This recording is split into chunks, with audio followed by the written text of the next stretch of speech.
Welcome to Coffee with the Mayor. It's February 11th of 2022. I do have some guests today. Michelle from Stoughton Health is here, and we have Sarah from the Chamber and Kate from the School District. Thank you for joining us. I'll run through a few slides and then we'll go around and others can kind of share updates of what's going on within their organizations. The first slide just kind of highlights some things that City Council, Plan Commission, and Redevelopment Authority have been working on, and I'll just highlight a couple of these as we go through. We continue to move forward with several housing projects, and I'll get into more details as we go through those slides. But you can see I have 2 pages of things that have been approved here recently, so it's been really busy at the City Council meeting. I know one meeting in particular, we had 28 agenda items, so it was action-packed, but we got through it. We were done by 8:30, which was really encouraging, so staff has done a terrific job putting materials together for the City Council to consider. We've been able to do that even though we're short one person in the finance office yet. We do have somebody that's coming on board to fill the finance director position. His first day will be March 7th. David Erlinger is his name, and he brings us many years of experience at the county level, so we look forward to having him join our team. We are under a public health order until March, and Michelle will touch on that during her presentation.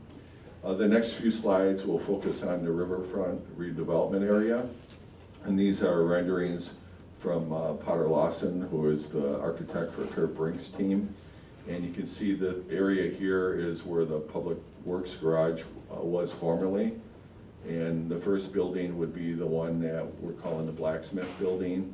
And then we have 2 other buildings that'll go up in the first phase. And then the powerhouse, of course, will be preserved at its existing location. And these are some more kind of detailed pictures that were approved the other night at the Plan Commission as well as the City Council. We go through a process which is called a Specific Implementation Plan, or an SIP, where we really get into the details of the building. They also had landscape architects there as well to kind of understand how this development will come together. So the first building is shown here. We expect to close on the land acquisition at the end of the month, and we're hoping that we can start building here in the spring. This is a picture of the second building. So what we try to do is, or actually the first building, this is just a side picture from 4th Street. This is the second building here, and what they try to do on the color designs here is to have it so it blends in with the powerhouse. And then here would be the back side. You can see there's a lot of windows. They really focused on making this building as green as it could be.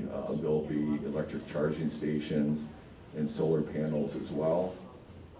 And there's going to be a road that's going in there that's going to be called Wagon Works Way in order to pay homage to the history of that area there. And you can see these are all industrial looking buildings to really try to make it look like something that belongs there. This would be an aerial map of the first phase. So as part of the process, we have to do a certified survey map, also known as a CSM, to divide up the lots. And that'll all be sorted out at closing. I call it musical chairs, because part of this land is owned by the city, part of it is owned by the Redevelopment Authority. And when it's said and done with, the outline here area in the red will be owned by Kurt Brink and his team. And then some of the other areas will be owned by the Redevelopment Authority, and then the city will own the area where the road, the stormwater ponds will be, as well as the trail and the powerhouse. This is kind of a breakdown of what it'll look like. So in the first phase, we're looking at 78 units, and it kind of breaks down the density on there, as well as the parking. And you can see that in the first unit, there's going to be 18 3-bedrooms, 29 2-bedrooms, and 31 1-bedrooms. And my understanding is the 1-bedrooms will be kind of back up on the top here in these kind of a loft area up here, is what I'm understanding. And initially they were going to do mostly 1 and 2 bedrooms. I'm really encouraged that they're going to do 3 bedrooms. because that provides more flexibility for people that have children or people that are working at home. So the market is really actually changing on some of these multi-units. Traditionally, most of the apartments that are being built are 1 and 2 bedrooms. So I think a 3-bedroom is really a good thing for Stoughton and a good thing for this area here. Other developments that are going on, you've probably seen this picture a million times. This is Kettle Park West out behind Walmart area. This is all approved and ready to go. We're waiting for the property owners, which is Ford Development Group, to close on the property that they're selling to Lanier. Lanier is the largest home builder in the United States. As soon as they close on that property, they'll be pulling building permits. There's been a delay, and that's because of supply chain issues. They're trying to finish up some projects in other states. And really what's happening right now is they're literally transferring materials from one state to another to finish up projects, and they're trying to get those completed before they tie up their money and begin this work. So it's a lot of struggle right now to get your ducks in a row for these developments because of the supply chain issues. I was at the governor's conference yesterday, and there was a retired professor there and just literally showing us what's happening overseas and loading docks out in the ocean and even in parking lots. There's carriers and crates and semis parked all over the place right now. They just can't get any movement on getting materials moved. So it's going to take a long time to recover. We feel it'll be at least 2023 for things to at least head back in the right direction, and who knows if things will ever get back to normal here. This area here is 51 West. This is the one we've been spending a lot of time and energy on. These projects are extremely complicated. We're working with 2 different townships. We're working with the DOT. We're working with developers, engineers, architects, lawyers. When you put all that together, it's really expensive and it takes a long time. So, but this is continuing to move forward right now, and we're really at a decision point. We're going to be sending out notices next week to set up this TIF district and go through that process, which will involve all the taxing authorities, the school district, the city, the county, and Madison College. We'll have a meeting, actually a couple of them this year, to get through the approval process to create this TIF district. And the way that works is the developer will be borrowing the money to get this site ready to sell these lots, and then that money will be paid back through the property taxes from all the taxing authorities that are created when these buildings go vertical. So that's kind of how the TIF works in a nutshell. And like I said, it's really a long process to get through, but we are starting to see a little bit of the light at the end of the tunnel on this one. It takes a tremendous amount of staff time and energy to make these deals occur. The plan is to start on the east side first. You can see there's some multi-units here in the brown. Big parkland with yellow trail connections to Virgin Lake Park and future extensions to the north to the Linderud property. And then to the south of the park here we have some duplexes. My understanding is these are all committed for sale already, so we're excited about that. And then on the west side, what we have is the red is kind of a placeholder for future commercial. Based on the traffic analysis that was done, we believe that this will be delayed to be developed until 2026. That's when the DOT is going to be doing the highway project all the way from Coachman's to McFarland. And a key part of that is going to be this intersection here at Rutland-Dunn Town Line Road. And what we want to do is we want to connect the road to the east here, which would be called Greenbrier Road, and would connect to the end of Nygaard, kind of behind KFC Taco Bell there, and extend up to this development. And we want to have a connection there, and the city council approved a roundabout in this connection here. It was actually more cost effective to do a roundabout than it was to put signals there, and it's within the budget that we had included into our TIF district that we're forming. So we're excited to get to a decision point there. That was kind of a big deal. but we won't be able to develop this commercial lot until this intersection's completed, because the traffic will exceed what the DOT is considering safe there. So what the developer will do is focus on the other areas on the west side, which will be the brown area. The one unit will be what we're hoping will be workforce housing, and that'll be income-based housing there, probably 70 to 80 units. The apartment builder, Lakestone, they build apartments in Nordic Ridge. All the buildings will be the same, but the one will be a workforce, and what they do is they apply for tax credits through WIDA.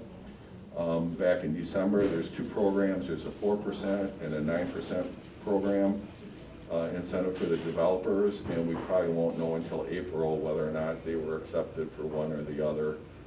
But that's the plan, is to make that workforce housing in that area, and then the other ones would be market rate. And then you can see the orange is more duplexes.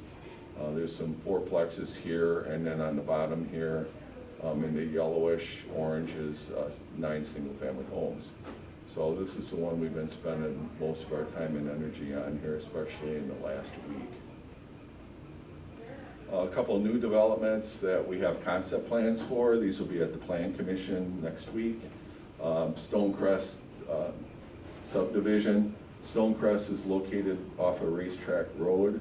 If you drive back there, there's Crest and a couple other roads that go back to the development that is there. And they all dead end, and the idea would be to extend the developments. So this is the area here off a racetrack, and then when you go to the right here, it would basically kind of run parallel with County A, and then run all the way up to Highway 51, kind of where the airport is. And then the plan would be is, if this moves forward, this triangular piece in the corner here, which I have enlarged, would be the first phase, and that would consist of some condos in that area. So this is one that we're just getting an introduction on, and what we try to do as a staff, when these are introduced to us, we sit down internally, talk to emergency management, make sure they're okay with the turn radiuses and the way the roads flow, as well as Public Works for snow removal, and then also for our Park and Recreation Committee. And based on that feedback, we make suggestions to the developers. They update their plans, and then at some point we take it to the Plan Commission, which is what we're doing next week. The next one, this is what we call the Tigan Farm. So if you go down 4th Street past the library, you keep going, and eventually you get into the edge of the township there. On Ocker Road on the corner there, there's a utility substation, and there's a 40-acre lot there. And this is a project that Eldon Homes is looking at. And what they would like to do here is put approximately 100 single-family homes. They're going to try to make these starter homes, which are still expensive, but this is another one that we're considering. So you can see there's a lot of activity going on in Stoughton right now. There's a park here, and you can see we're trying to work with them to make some trail connections. So this one will also be under consideration at the Plan Commission next week, kind of the first look. And that's really all I had today. Does anybody have any questions about anything? All right, thank you. And who would like to go next? Okay. Good morning. I'm Michelle from Stoughton Health. Thanks so much for having me. And just a few updates, I think, coming out of the healthcare realm, and some cautious optimism, which I think is kind of a nice opportunity this morning. Is something that we haven't necessarily had more recently. So from our organization, we have 98.5% of our team is fully vaccinated and boosted, which is really great news for us being able to take care of patients. We have seen a number of breakthrough infections, though, within our workforce, but none of them resulted in any hospitalization, and that's really the good news. I would say from my personal staff within the finance department, it's been a lot of kids and kids that quite honestly were old enough to be vaccinated that have kind of brought it about with them. But everyone's been able to recover at home within 5 days now with the new CDC recommendations and return to work, which is really awesome. In the last 2 weeks, from our lab data, we've seen a decrease in positive COVID tests of about 66%, which is really, again, from the spike that we had seen in December and January. Nice to see a decrease in the number of positive tests that we're doing. So that's really just coming from our lab data, not necessarily from anything, any of the other healthcare institutions within the county. And the other, again, cautious optimism here is on our inpatient unit. We've gone from where the unit was full of 50% or more of COVID patients to down to being less than 10%. So of what we've got on the inpatient unit, and our beds are not full at the moment as of this morning, which is, again, a really great positive turnabout in the last few weeks with that. And all of our admissions during this time really were unvaccinated folks, so those that required hospital care there. So we're moving into the new normal, which is on our next slide. Mary, if you want to advance that. And we're really working with DHS to kind of understand what comes next when the pandemic really ends as a pandemic and probably comes endemic like the flu. And we really have a lot of questions, quite frankly, from our front. What will happen on the vaccine front? Will these become more frequent? Will this become like a flu shot where you get something annually, or will it have been, you got it and you're done? We don't necessarily have those answers at this point. And again, whether or not the booster question is out there too. Will we need a booster every year relative to that? The other thing on our front is with the mask mandate ending here in Dane County, potentially on March 4th, maybe it will go on, but with that mandate, will that still mean though, from a healthcare perspective, will we still require masks? And I think that's a question that's still very much up in the air out there for us. I think we'd all like to not, potentially, but there's a lot of risk. When you're having a lot of patients come into your facility, it may very well be that we will stay mandated as a facility to have masks being worn. Screening, again, more, will we be able to loosen up restrictions? So can we loosen up visitor restrictions? For those of you that may have enjoyed our cafe in the past, we used to have a lot of visitors there, and we would really love to get those back. So we're, hoping that at some point we'll be able to open back up to the public with that, but right now we don't know when. And we want to do all of that as safely as we possibly can, and so we'll be cautious about some of that. The other area for us is patient screening. So we are requiring screening for a lot of our elective procedures, things like surgeries and such, to be COVID tested before you can have those procedures done.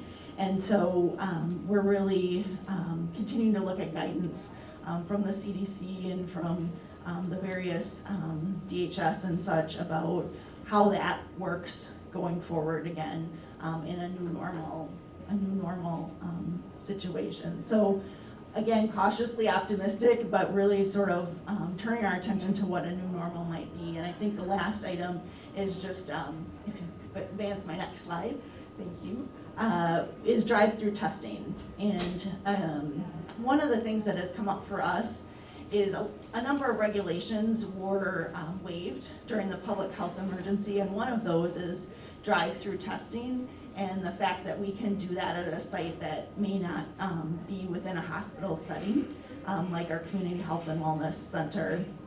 And so one of the things that we've been advocating for and looking at from a legislative perspective is just, can some of those waivers that were developed during the public health emergency be made permanent, so that then we can continue to do some of these things that we've adapted and done during this time period. So one of those is drive-through testing, because it's not a hospital facility out at the community health and wellness center. So we're looking at that. Again, a lot of questions about the new normal, but definitely things that we're considering as we move forward. And then in non-pandemic updates, which I think is my most favorite part, is a lot of this is we are moving forward with some of our main campus facility planning and continuing to see what our campus might look like in the future here, which is exciting. Much like much of the city planning, it's nice to see building and think about the possibilities of that. We've been renovating our pharmacy. I think that started about October, and that is nearing completion here at the end of February, which for us is an exciting process. Just as a reminder, we don't have a retail pharmacy at Stoughton Health. This is our inpatient pharmacy up on the floor, but we needed to do some fairly major renovation there to comply with some new regulations. And so for us, quite a large project with that.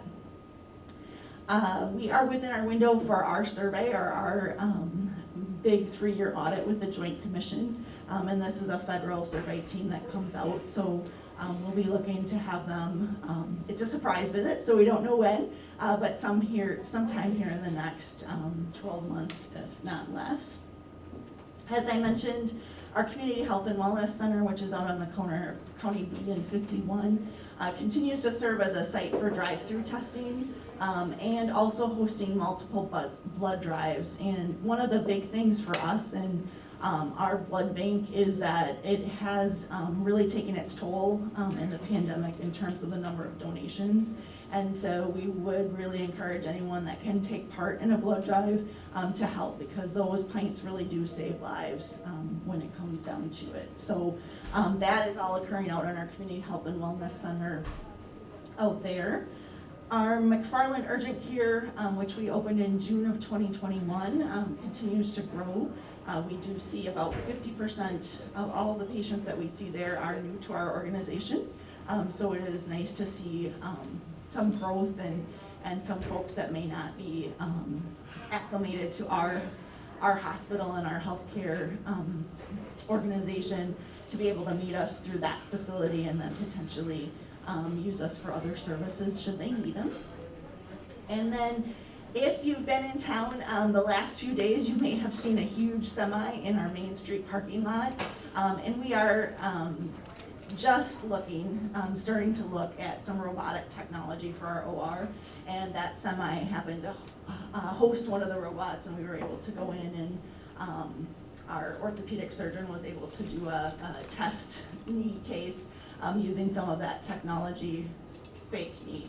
I was there and I don't do blood, so there was none of that within that, but quite some fun technology out there. So if you happen to see that, just again, something that we're looking at as we look in the future. And then I think I forgot to touch on, but the mayor I know touched a little bit too on workforce housing, and I would say that we would love to see that just because we are continuing to be faced with workforce shortages. It plagues our industry, and I know a number of other industries, but certainly healthcare has been really hard hit in record numbers lately. So certainly check out our website if you happen to be looking for a job, because we would love to have your application with that. And so any questions? Okay, I'll turn it over to Sarah. Hi, my name is Sarah, and I'm the president of the chamber. I think it's really nice we try to meet quarterly, the four of us, because I think we all have information that hits the big areas of town. So, and it's good for us to know. I mean, I learn stuff every time I'm with them, and I really like the mayor's maps, and I'm trying to figure out exactly where everything is, and you hear it, but when you can see it, it's really quite helpful. The chamber's to the community right now it seems quiet. We were busy, really busy around Christmas time because people buy chamber bucks and they give them as gifts. So we were making those left and right. Right now, my coworker Callie, who's in charge of our events, is getting all geared up. Yes, Satnamai is happening in full traditional force for everybody out there and for everybody here. Because we have the advantage, a lot of our festivals are outside, and there is no regulations right now. We are just going ahead and planning. Our first one, April 21st, is our Business Expo, and that is open to the community. It's gonna be at the Mann Center.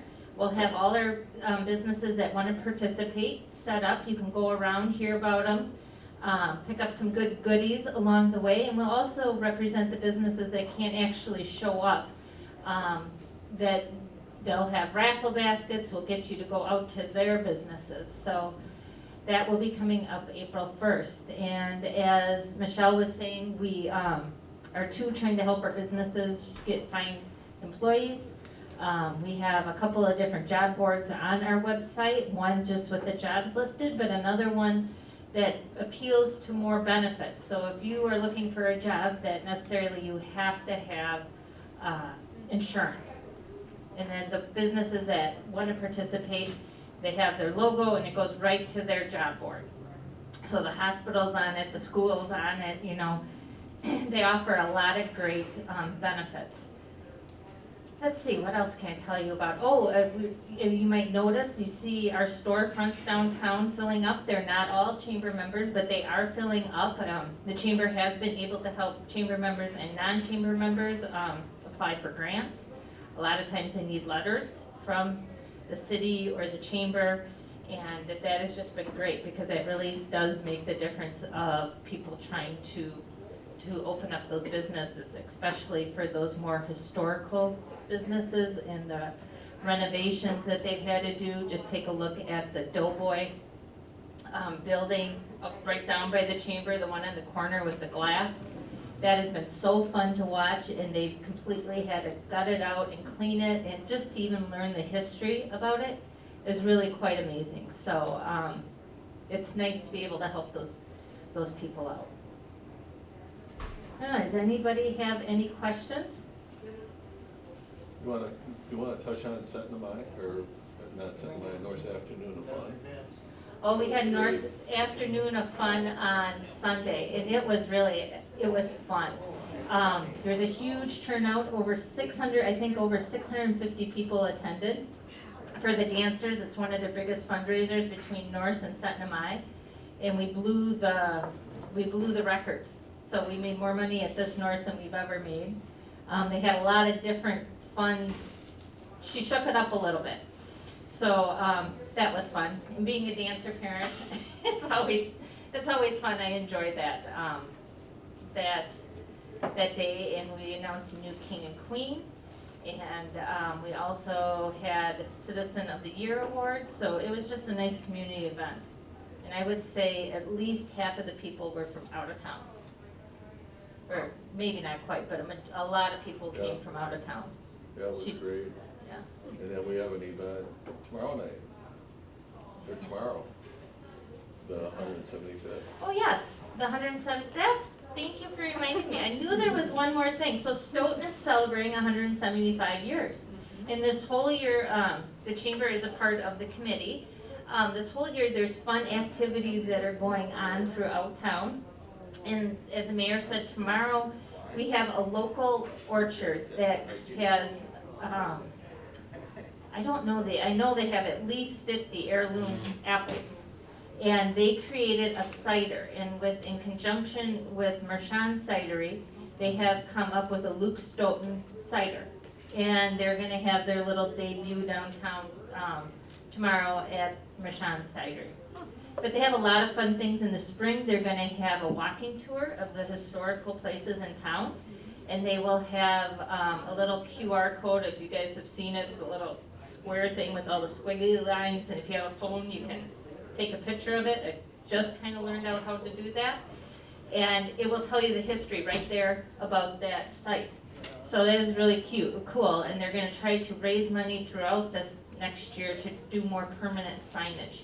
Because we do have so many historical places that are walking distance. So keep an eye out for that. I know the Historical Society is gonna have a lot of things going on, and there's a lot of interesting information about Stoughton that you may or may not have known. Yeah, and I would just add that Callie has done an amazing job with that. They're doing storytelling, so there are gonna be a lot of videos that Spencer has been putting together, that there's a website. Sure. So Callie's been working with our group, with the Historical Museum, as well as Sons of Norway, and myself and the fair have been working together. And there's going to be videos that Spencer's been putting together that'll be available on the website. I think some of them are already posted. There's going to be banners on Main Street. So there's all sorts of storytelling that'll be going on to really try to share some of the things that have happened in the past 175 years. So it's a really cool event.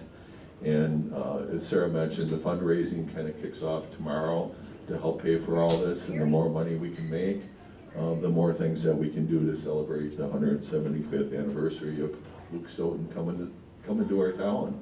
And so it'll be a great event. And as long as I'm talking about events, there's quite a few other events that are going on right now. There's some things with the Booster Club and other organizations are gearing up for their spring fundraisers for a lot of the youth activities. So I would encourage anybody that has an opportunity to go to an event or donate money or sponsor or door prizes for these. A lot of these nonprofits were really affected by COVID the last couple of years. So they're trying to pick up the pieces and raise some money for our youth and other organizations for their programming. So I just want to put that out there. Thank you. Well, thanks to all of our co-presenters today or participants today. My name is Kate Algren. I am the interim district administrator for the Stoughton Area School District until July 1. It's wonderful to be here today. Would like to just share with you a few items, noteworthy items happening in the school district. I would like to say that I was at the North Afternoon of Fun on Sunday, and it was very fun. It was a wonderfully inspiring community event with lots of baked goods and really inspirational dancing, and mostly a time to be together, which has been something I think we've all been sorely lacking, those opportunities. I firstly would like to share, with other members of the panel that we are cautiously optimistic about the turns that the pandemic has taken. There have been impacts that have been very significant, as you know, on our families, students, and staff. And yet we are starting to see an upturn, starting to see our numbers go down, which is very encouraging. So we are looking forward to continuing to see a turn in that area. Secondly, I would like to say that over the past several years, really, we've been engaged in facilities planning in the Stoughton Area School District. And we have recently picked up some speed with regard to that planning to inform a possible referendum for the fall of 2022. So just wanting to share a couple of activities that have occurred. So last week we had a staff facilities planning workshop, really where we're posing questions to our staff about the kinds of needs that they see in order to garner feedback that would then help inform the formulation of a possible question to be placed in a survey for all of our community later this spring regarding our facilities planning. I would also say that this coming Monday, so that's Monday, February 14th at 11:30, we are hosting a facilities planning workshop for all of our community members. That will take place via Zoom with other opportunities for in-person facilities workshops coming later this spring, but this first opportunity happening via Zoom on Monday. Just to share out with you a bit about the principles that guided our facilities planning over the last few years. They do include, number one, to remain fiscally responsible. So when you attend that facilities workshop, you'll hear more details from us regarding how we plan to stay fiscally responsible in this sort of changing economic climate for everyone, but particularly with impacts for our schools, which of course then informs the kind of facilities we want to have for all of our students and community members. One of the major components that really, the overarching principle for our thinking is that we want to create spaces where all of our students can learn and live together in a very cohesive, community-based orientation. So our facilities and our environment, as you well know, and as the mayor spoke to before, has great import on the kind of community that we want to build together. So I would say, first of all, we want to make sure that to that end, we are remaining fiscally responsible. So at that workshop, we'll talk a little bit more about what that means. Our second guiding principle is really to remain within our equity vision statement. So recognizing that historically marginalized members of our population need to be figured centrally in how we plan our environments, so that we are truly the inclusive community that we very much want to be and strive for. We want to make sure that that remains at the center, that equity remains at the center of all of our facilities planning efforts. We also want to plan for flexibility. As the mayor pointed out, things are changing in terms of our landscape here in Stoughton and the kinds of the population that we have now and demographics that we might see in the future. So increased building means increased opportunity, and we want to make sure that we are planning for the types of flexibility that we want to see and for the growth that it sounds like is happening already. We also, of course, always want to ensure safety and security. That's at the heart of everything we do in the school district, that being our foremost responsibility to make sure that all students are safe and well. So when we think about the kinds of environments and the kinds of facilities that we look to for the future, safety figures very prominently.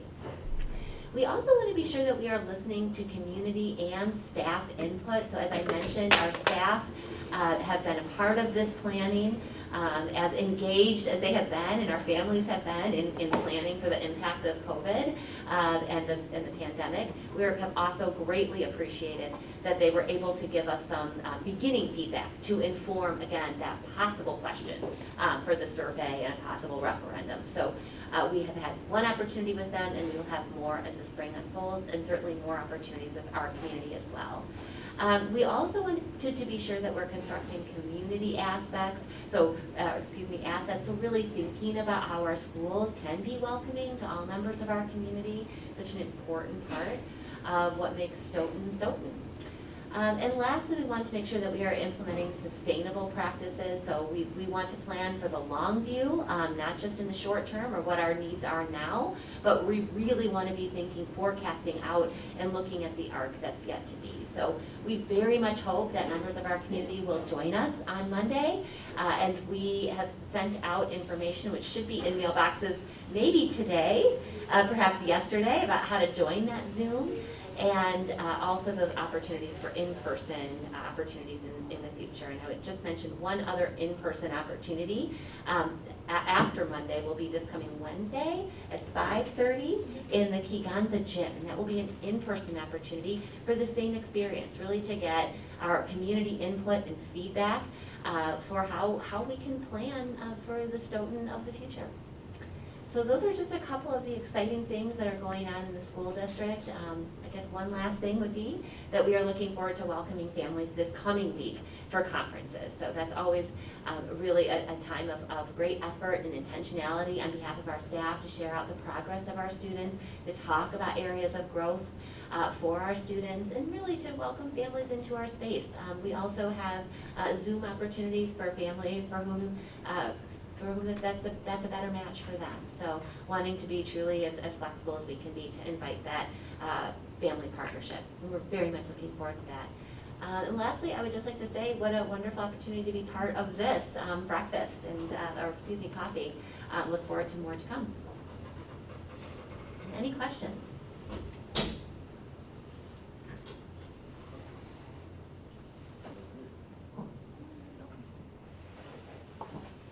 So I guess we'll wrap this up for today, but I'd like to thank my guests. We plan on doing this quarterly. I think that was a great idea. I think it was Sarah's idea, if I remember right.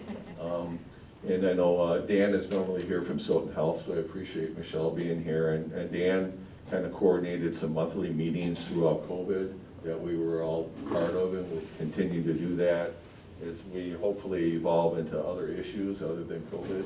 Workforce housing is certainly one. Whatever the school district does is gonna, be important for the rest of the community as well.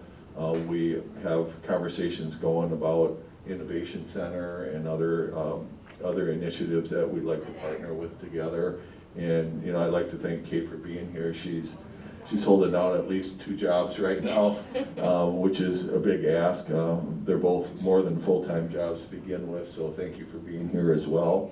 And we'll see everybody next month, and then it'll be quarterly, so we'll get the date out there for the next group meeting with the 4 of us. So thank you again. Thanks for Spencer for controlling the meeting and getting us all set up here today. So appreciate the Senior Center supporting these conversations. Thank you.